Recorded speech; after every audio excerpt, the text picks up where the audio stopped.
আচ্ছা, এই ভিডিওতে আমরা কিভাবে মনে রাখবো এই প্রতিটি কোণের মান সেটা আমরা দেখব। তো আমি এখানে 5টা লাইন টেনেছি, 0 degree, 30 degree, 45 degree, 60 degree, 90 degree. ঠিক আছে, সাইনের ক্ষেত্রে আমরা অ্যান্টি ক্লকওয়াইজ ধরবো। সাইনের ক্ষেত্রে আমরা কি অ্যান্টি ক্লকওয়াইজ ধরবো। ধরে নিয়ে এবার দেখব 0 ডিগ্রির ক্ষেত্রে। 0 ডিগ্রির ক্ষেত্রে আমরা দেখব নির্ণয় করব কিভাবে, মনে রাখার বিষয় হিসাবে মনে রাখবো কিভাবে। 0 ডিগ্রি যখন নেব, 0 ডিগ্রির এই দিকে কতগুলি আর দাঁড়িয়ে আছে, কতগুলো লাইন লাইন আছে বা রেখাংশ আছে, একটাও নেই। √0/2, 0। যতগুলি রেখাংশ থাকবে রুট সেই সংখ্যাটা, √ওভার সেই সংখ্যাটা /2। এটা হলো আমি ছোট করে মনে রাখার বিষয়, ছোট করে মনে রাখবে, এছাড়া আর অন্য কোনো ব্যাপার নয়। এটা কোনো নিয়ম নয়, জাস্ট মনে রাখার জন্য। সাইন 30 এর ক্ষেত্রে কি হবে, 30 এর ক্ষেত্রে যদি আমি এই রেখাংশটা ধরি তাহলে ওর এই দিকে কটা রেখাংশ আছে, একটি, √1/2। 45 এর ক্ষেত্রে আমরা কি নেব, 45 ডিগ্রি এর এপাশে কটি রেখাংশ আছে, দুটি, √2/2। এটা আমি এমনি অটোমেটিক্যালি বসাবো। তাহলে √2 আর 2 কেটে গিয়ে কি হয়ে যাবে, 2 মানে আমরা কি 2 কে আমরা জানি √2 এর স্কয়ার, নিচে √2, একটা করে √2 কেটে গিয়ে 1/√2। ঠিক আছে, sin 60 এর বেলায় আমরা কি নেব, sin 60 এর বেলায় যখন আমরা sin 60 নেব, এদিকে কটি রেখাংশ আছে, তিনটি, তাহলে √3/2।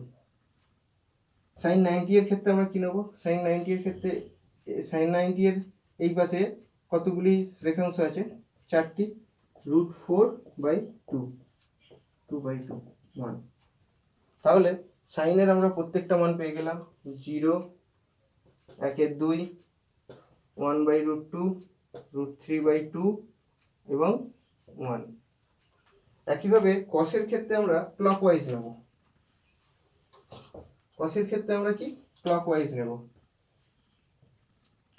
একই নিয়মে হবে। একইভাবে আমরা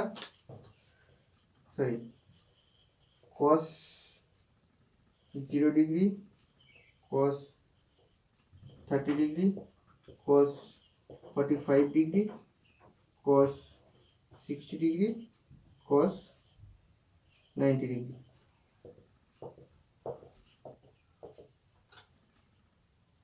কসের ক্ষেত্রে আমরা কিভাবে নেব, যখন cos 0 নেব তখন কসের ডান দিকে কতগুলি রেখাংশ আছে, একটি, দুটি, তিনটি, চারটি। তাহলে কি হবে, √4/2, 2/2, 1, cos 0, 1, tan এই cos 30 এর ক্ষেত্রে 30 রেখাংশর ডান দিকে কতগুলি রেখাংশ আছে, তিনটি, √3/2। cos 45 এর ডান দিকে কটি রেখাংশ আছে, দুটি, √2/2, √2 এর স্কয়ার অর্থাৎ 1/√2।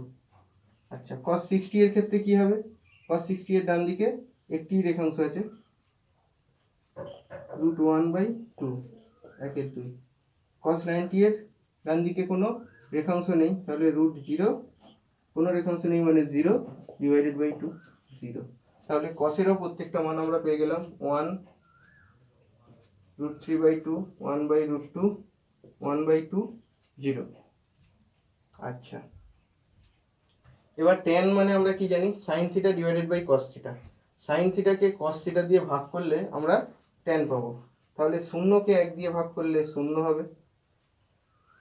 1/2 আর √3/2, এই নিচে 2 কেটে গেলে কত পড়ে থাকবে, 1/√3। ইহা কেটে গেলে 1 পড়ে থাকবে, নিচে 2 কেটে গেলে √3 পড়ে থাকবে, 1/0। কোনো সংখ্যাকে 0 দিয়ে ভাগ করা যায় না, তাই ইহার মান অসংজ্ঞাত হবে। কোসেক আসবো কিভাবে, কোসেক পাই আমরা কি, সাইনের অনন্যক করে, 0 এর অনন্যক করলে অসংজ্ঞাত হবে, 0 এর অনন্যক করলে অসংজ্ঞাত হবে। sin 30 হাফ, হাফের অনন্যক করলে 2, 1/√2 এর অনন্যক √2, √3/2 এর √3/2 এর অনন্যক 2/√3, 1 এর অনন্যক 1। sec cos এর অনন্যক হবে 1, 2/√3, √2, 2, 0 এর অনন্যক অসংজ্ঞাত। cot হচ্ছে tan এর অনন্যক, 0 এর অনন্যক কি অসংজ্ঞাত, 2 এর অনন্যক 1 এর 2, √2 এর 1/√3 এর অনন্যক √3, 1 এর অনন্যক 1, √3 এর অনন্যক 1/√3, অসংজ্ঞাতর অনন্যক 0। তাহলে আবার বলি, sin থিটা cos থিটা আমরা পেয়ে গেছি আগে। tan পাবো কিভাবে? sin কে cos দিয়ে ভাগ করে, sin theta by cos theta হয় tan। তাহলে 0 কে 1 দিয়ে ভাগ করলে 0 হবে। 1/2 কে √3/2 দিয়ে ভাগ করলে নিচে 2 2 উঠে যাবে, 1/√3। 1/√2 1/√2 কেটে গিয়ে 1, √3/2 1/2, নিচে 2 2 কেটে গেলে পড়ে থাকবে কত? √3।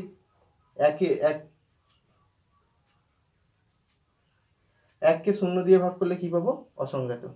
এবার কোসেক মানে কি? সাইন এর অনন্যক, 0 এর অনন্যক হবে অসংজ্ঞাত, 1/2 এর অনন্যক 2, 1/√2 এর অনন্যক √2, √3/2 এর অনন্যক 2/√3, 1 এর অনন্যক 1। সেক cos এর অনন্যক, cos 0 1, 1 এর অনন্যক করলে আমরা কত পাবো? 1ই পাবো। √3/2 এর অনন্যক করলে 2/√3 পাবো, 1/√2 এর অনন্যক করলে √2 পাবো, 1/2 এর অনন্যক করলে 2 পাবো, 0 এর অনন্যক করলে অসংজ্ঞাত পাবো, যেহেতু 0 দিয়ে কোনো সংখ্যাকে ভাগ করা যায় না। cot tan এর অনন্যক, 0 কে অনন্যক করলে অসংজ্ঞাত হবে, 1/√3 এর অনন্যক করলে √3 হবে, 1 এর অনন্যক করলে 1 হবে, √3 এর অনন্যক করলে 1/√3 হবে, এবং অসংজ্ঞাতের অনন্যক 0। অর্থাৎ 1/0 অসংজ্ঞাত, এর অনন্যক করে দিলে 0/1 0। এবার এর সম্পর্কিত কিছু অঙ্ক আমি চ্যাপ্টার থেকে করাচ্ছি। কোষে দেখি 23.2 থেকে করানোর চেষ্টা করছি। দেখো,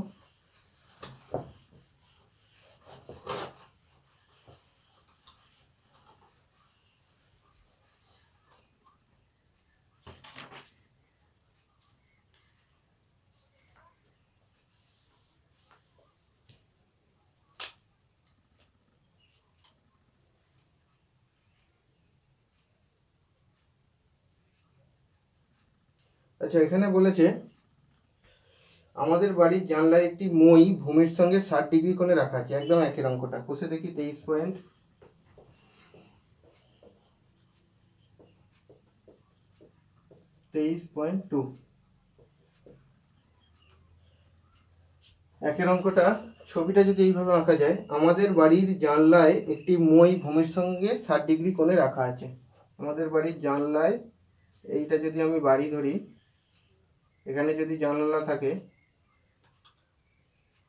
একটা মই ভূমির সঙ্গে 60 ডিগ্রি কোণে রাখা আছে, 60 ডিগ্রি কোণে রাখা আছে। মইটি 2√3 মিটার লম্বা, মইটি 2√3 মিটার লম্বা। তাহলে আমাদের ওই জানলাটি ভূমি থেকে কত উপরে আছে নির্ণয় করতে হবে, এইটা নির্ণয় করতে হবে। এখন এ বি সি আমি নাম দিই, ঠিক আছে। এক্ষেত্রে আমি জানতে পারছি জানালাটির উচ্চতা এবি, ঠিক আছে। মইয়ের দৈর্ঘ্য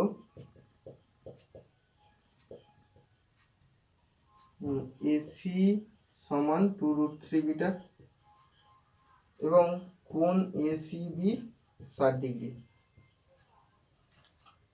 এক্ষেত্রে আমি কি কি মান পেয়েছি? এবি এবং এসি, অর্থাৎ লম্ব এবং অতিভুজ। লম্ব এবং অতিভুজ দিয়ে আমরা কি জানি? সাইন। লম্ব আর অতিভুজ দিয়ে আমরা পাবো। তাহলে সাইন 60 ডিগ্রি সমান কত?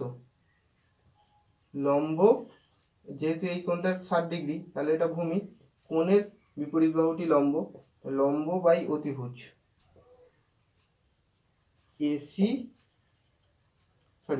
AB by AC. এবার সাইন 60 আমরা কি জানি, সাইন 60 এর মান আমরা জানি। আমি এখানে একটি ছোট করে ছকটা করে নিচ্ছি। Sine cos tan cosec sec কট।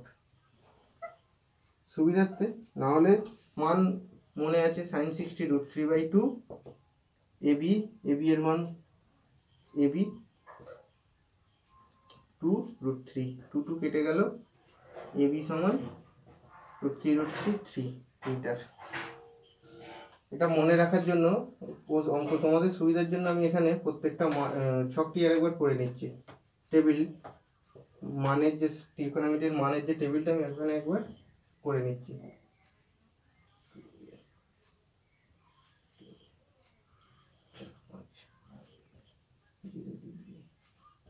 Degree, 45 degree, 60 degree, 90 degree,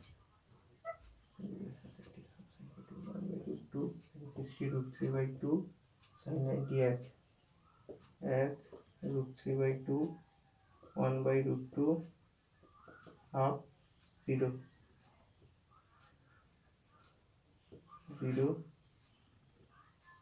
1/3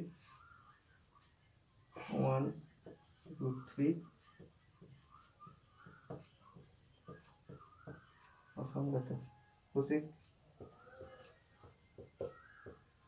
অসংগত 2√2 2/3 1 sec 1 2/3 √2 2 অসংগত কট ট্যানের উল্টো অসংগত √3 1 1/3 0। তাহলে আমি এখানে একটা টেবিলটা করে নিয়েছি একবার। তাহলে এখানে সাইন 60 সমান আমরা কি লিখতে পাচ্ছি, লম্ব বাই অতিভুজ। যেখানে এখানে যেহেতু আমি লম্ব এবং অতিভুজ পেয়েছি, তাই জন্যই আমি সাইন 60 নিলাম। তাহলে সাইন 60 এর মান কি, √3/2 √3/2 সাইন 60 √3/2 √3/2 এবি, এবি এর মান আমরা নির্ণয় করব। এসি এর মান কত, 2√3, 2 নিচে 2 কেটে গেল, কোনাকুনি গুণ করলে কি হবে, √3 গুণ করলে 3 হয়। তাহলে এবি সমান কি 3 মিটার। ঠিক আছে, একইভাবে 2 এর অঙ্কটা দেখি। 1 2 আমি করে দিলাম, তোমরা 3 4 চেষ্টা করবে, তারপর আমি 5 এর জায়গায় অঙ্ক করাবো। 2 এর অঙ্কটা কি দিয়েছে, 2 এর অঙ্কটা দেখো বলেছে এবিসি একটি সমকোণী ত্রিভুজ যার বিকোণ সমকোণ। আমি ছবিটা আঁকি। এবিসি একটি সমকোণী ত্রিভুজ, এবিসি একটি সমকোণী ত্রিভুজ যার বিকোণ সমকোণ 90 ডিগ্রি। আর কি বলেছে, এবি 8√3 মিটার, এবি 8√3 মিটার। আচ্ছা, ত্রিভুজ এবিসি এর কি কি পেয়েছি, এবিসি এর এবি 8√3 মিটার। আর কি বিসি 8 সেমি, বিসি 8 সেমি, 8 সেমি নয় 8 মিটার, ওইগুলো সেমি, সেমিতে দিয়েছে একক, 8 সেমি। আর কি দিয়েছে, আর কি বলেছে, আর বলা আছে এসিবি ও বিএসি এর মান নির্ণয় করো। কোন এসিবি ও কোন বিএসি এর মান, কোন এসিবি এই কোণ আর এই কোণের মান নির্ণয় করতে বলেছে। আচ্ছা, বিসি 8 সেমি। আচ্ছা, আমি এক্ষেত্রে যেহেতু লম্ব ভূমি, কোন কোন এসিবি এর ক্ষেত্রে, কোন এসিবি এর ক্ষেত্রে ভূমি বিসি, লম্ব এবি। আবার কোন বিএসি এর ক্ষেত্রে লম্ব বিসি, ভূমি এবি। আবার বলি এক্ষেত্রে কি, এখন ট্যান দিয়ে, যেহেতু লম্ব ভূমি দেওয়া আছে আমি ট্যান দিয়ে করব। ট্যান দিয়ে করার চেষ্টা করলে দেখতে পাবো ট্যান এসিবি সমান, এসিবি এর ক্ষেত্রে ভূমি কি হয় বিসি, কোণ সংলগ্ন বাহুটি ভূমি, কোণের বিপরীত বাহুটি লম্ব। তাহলে বিসি কি ভূমি আর লম্ব এবি। তাহলে এবি বাই বিসি, লম্ব বাই ভূমি, এবি লম্ব, বিসি ভূমি। কোণ এবি, এসিবি এর ক্ষেত্রে লম্ব এবি, বিসি হচ্ছে ভূমি। তাহলে এবি এর মান কত? 8√3। এসি এর মান কত? সরি, বিসি এর মান কত? 8। 8 8 উঠে গেলে পড়ে থাকবে √3। তাহলে আমরা কি পেলাম? tan কোণ এসিবি সমান কি? √3। আবার tan কতর মান আমরা √3 জানি, tan 60√3। এখান থেকে আমরা কি বলতে পারবো? tan 60√3। অতএব tan tan উভয় দিক থেকে আমরা যদি উঠিয়ে দিই তাহলে কি করে পাবো? এসিবি সমান 60 ডিগ্রি। একটি ত্রিভুজের একটি কোণ 90 ডিগ্রি, একটি কোণ 60 ডিগ্রি, অপর কোণটি কত হবে? কোণ ডিএসি কত ডিগ্রি হবে? যেহেতু ত্রিভুজের তিনটি কোণের সমষ্টি 180 ডিগ্রি, তা থেকে 90 degree minus plus 60 degree, 180 degree minus 150 degree, দুটি কোণের সমষ্টি, তিনটি কোণের সমষ্টি থেকে বিয়োগ দিলে তৃতীয় কোণটি পেয়ে যাব। তাহলে আমরা কি পেয়ে গেলাম? ACB 60 degree, BAC 30 degree. ঠিক আছে, তোমরা একইভাবে 3 4 চেষ্টা করবে। এবার আসি 5-এ।